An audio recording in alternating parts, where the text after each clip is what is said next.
One fight we do know is going to be taking place is Lawrence Okolie. He goes in with the unbeaten New Zealander David Light in Manchester later this month. That is on March the 25th. Top promoter Ben Shalom is alongside Spencer, myself and Simon this lunchtime. Ben, am I right? Jack Catterall was going to be in the undercard of that, but now no longer is. What's going on with him? That was all part of the Josh Taylor fight. Right.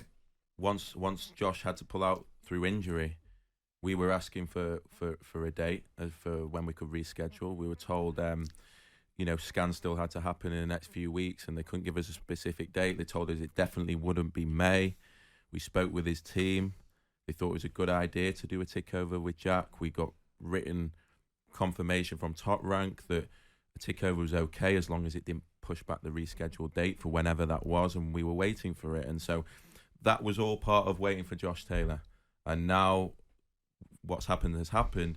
Jack just wants the biggest fight. So whether that's Prograis or whether that's Taylor, that will still be worked out in the next week or so. But that's why it was all part of the Josh Taylor 2 fight. If the Taylor fight doesn't happen, Taylor's going out there and he's fighting Lopez and whatnot. So if that fight doesn't happen in the near future, could we see Catterall against Regis Prograis, the WBC champ? And that's the obvious move, I think. Could we see Catterall against Prograis next, like straight into a world title fight? Because speaking to him and his trainer Jamie Moore, they both seem very keen on that. That's the sort of fight that they want next. I agree. If Taylor isn't forthcoming and it isn't going to happen in the near future, we're not going to stand in the way of that. I think that's a perfect fight for him. I actually fancy Jack in that fight. However good Prograis is, I think Catterall is an unbelievable fighter and one of the unluckiest fighters in British boxing. Yeah. Unlucky or stupid, because we waited that long for a fight.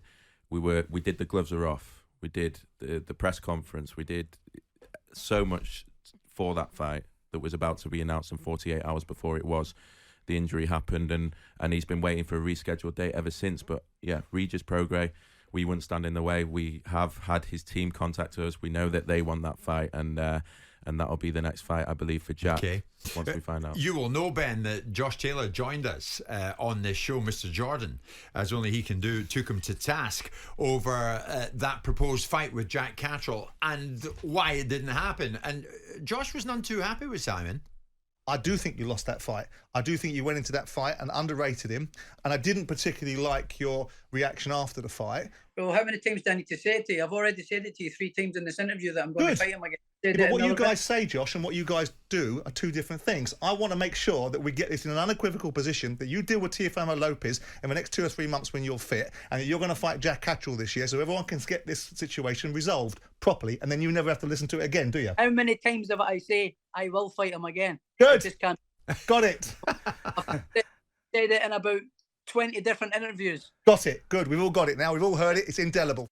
See, it happens on a daily basis, Ben. We get interviews like that with Simon on a daily basis. But Taylor was ducking for cover because you were pushing him, right? You wanted to push him. Yeah, because I think, I'm a huge admirer of Josh Taylor's, and I thought he was treated really poorly at certain stages of his career where he was getting no media coverage. Mm-hmm. But you can't have all the praise of someone without any criticism. And what Josh wanted to do was say that people wouldn't dare say to him that he'd lost his fight. It was only big mouths on Twitter. So I wanted to concentrate his mind on the fact that everybody in the bleeding studio thought he'd lost that particular fight. Right? And let's move on to the next stage, which is that Jack Catterall can't wait around for you forever. He's got to get out and fight. But when you've dealt with Teofimo, do you think you can beat Teofimo Lopez? Yes, I can. Okay, let's move past that then and give everybody a clear undertaking that you're going to fight Jack Catterall next, and that's all we wanted, so that he can now he can't back away from that. No, that's there for everyone to see. You were quite like Jeremy Paxman. You weren't letting him off the hook. That was for sure.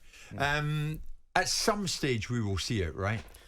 Look, I don't know what to believe anymore. I heard Josh.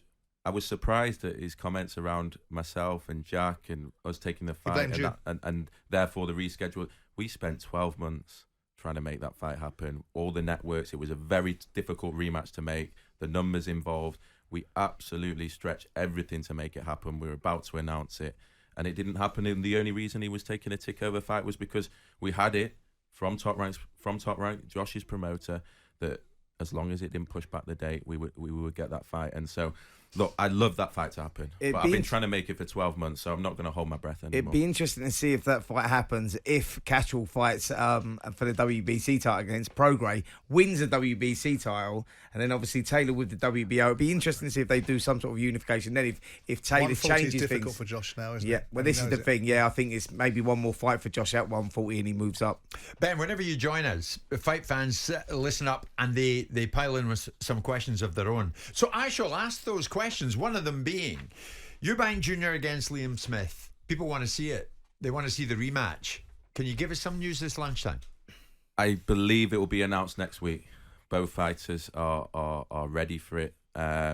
Few details to go, but we've got a big schedule next week. Eubank Smith 2, or Smith Eubank 2 will be part of that, and very, very, very much looking forward. So the rematch is set in stone. We will get that. We will get that rematch. Yeah. Nice. Good man, Ben. Good man. And this time, obviously, because of what happened the first time around, Liam Smith goes in on the A side of it all, Simon. You know, who's to say he doesn't do what he did the first time again? Yeah, I mean, I'm in the camp that Liam Smith earned the right not to have this fight again and go up and onwards. But the clause was put in by Eubank because in the particular conversation they had, he had a different bargaining position. He's on the other side of it now.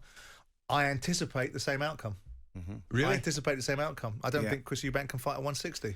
It was so conclusive. It was so conclusive, that fight. And yeah, you'd find it hard to see it going the other way, if I'm totally honest. I'm with you on that one, Simon. Yeah. Ben, as a promoter yourself, to finish off with today, what do you make of some of the big stories this week? And we've kind of generated a lot of the interest in it. Frank Warren was on earlier on with us. You probably heard that earlier in the week.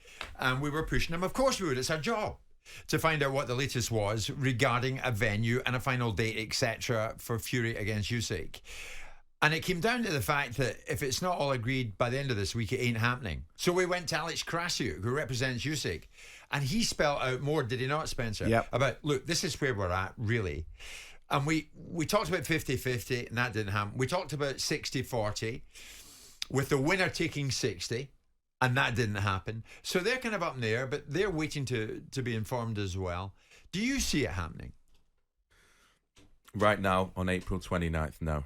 I think it's gone on so long. There's clearly a lot behind the scenes. Politics that probably no one can see. I don't think it's actually to do with the fighters not wanting this fight. I think they both want this fight. I think there's more than meets the eye. I hope like that, what? I think it comes down to promoters and things like that. I really do. I hope it gets made, because so many times these big fights aren't getting made. For me, it's such an easy fight to make. For me, it's 50-50, 60-40. At the end of the day, Alexander might not be the superstar that Tyson Fury is, but he's got 3 world title belts. And I think that is an easy fight to make. They both want it. You say it's easy, Ben, but if Tyson's saying no to 50-50 and no to 60-40, it ain't easy. How do you resolve it? I think Tyson will have his say at some point, and I think maybe there'll be more news to come. But I believe both of those fighters want that fight, and I believe that none of them are standing in the way of it. I hope that it happens, but so often the commercial problems that get in the way of fights making, and this is why boxing needs to look at itself, because ultimately when it's at that level, it shouldn't be a negotiation, it shouldn't be a 60-40, 50-50. The fight should just happen, and whether that's the governing bodies forcing it, whether that's 3 belts versus 1, whether there's certain splits prior decided, I don't know. But this was a fight that, for me, on paper, and I don't like to talk about other people's business, because Taylor Catterall too should have been easy to make, and it didn't happen. So fair enough. I hope that it happens. I hope that it happens as a boxing fan. Okay, Ben, you've got a big weekend coming up in Paris. Enjoy it. Keep an eye on Spencer. He knows his way around the Champs-Elysees, if you know what I mean. Jim White and Simon Jordan. Monday to Friday mornings from 10 on AM, on DAB, via the talkSPORT app and on your smart speaker. talkSPORT.